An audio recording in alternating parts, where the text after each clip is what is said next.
How did Trump land free Boeing plane from Qatar? Why has it sparked a row in US? President Donald Trump's decision to acquire a $400 million Boeing 7478 for free to be used as Air Force One, the presidential plane, has sparked a furious debate in Washington over ethics, transparency, and practicality. Trump played down concerns over the acquisition of the Qatar jet, saying he would be stupid not to accept the gift, even as Chuck Schumer, the Senate Minority Leader, introduced legislation that would block the president from using the luxury plane.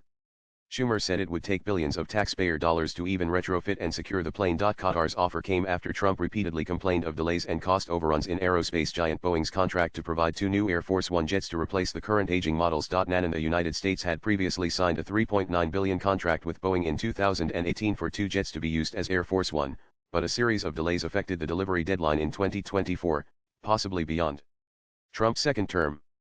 As a result, he is flying around in the same planes that transported former President George H.W. Bush 35 years ago. The Trump administration's decision to accept a free Boeing 7478 from Qatar to be used as the presidential plane involved weeks of secret coordination between Washington and Doha, according to an investigation by the New York Times. Trump's Middle East envoy Steve Witkoff played a key role in the negotiations, with help from the Pentagon and the White House's military office.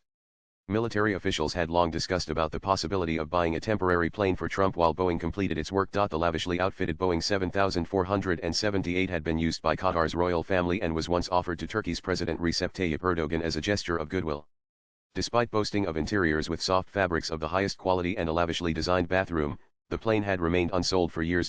Firstly, the U.S. Constitution prohibits government officials from accepting gifts from any king, prince, or foreign state, in a section known as the Emoluments Clause. While the Pentagon and Trump's aides assumed that the U.S. would purchase the plane, Trump publicly described it as a gift, free of charge, which raised eyebrows. Moreover, all major airlines in the world were unwilling to purchase the plane since it was not configured for commercial use, according to the NYT report.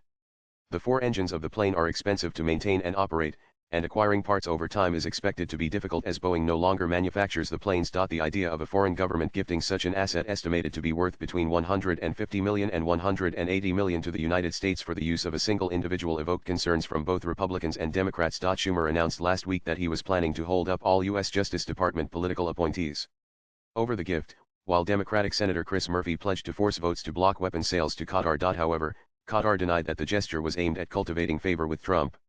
While Trump administration officials told NYT that Qatar had floated the idea of donating the plane, officials in the Qatar government said they expected to make a sale and did not mean to give it away as a gift. NAN experts have warned about the high costs of retrofitting the Qatar plane for presidential use, given that the Pentagon has already spent years outfitting its new Air Force One jets with secure communications, missile defense, and EMP protection systems, which is expected to cost over $1 billion if applied to the Qatar plane. It is ridiculous.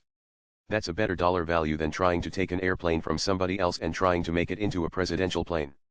It makes no sense, aerospace engineer Mark Folkrod told NYT. According to Pentagon documents, staffing just one Air Force One aircraft costs more than $37 million each year, with total annual operating expenses estimated at $134 million. Swipe left for next video. However, no deal has been signed yet as legal teams from both countries are still reviewing the matter.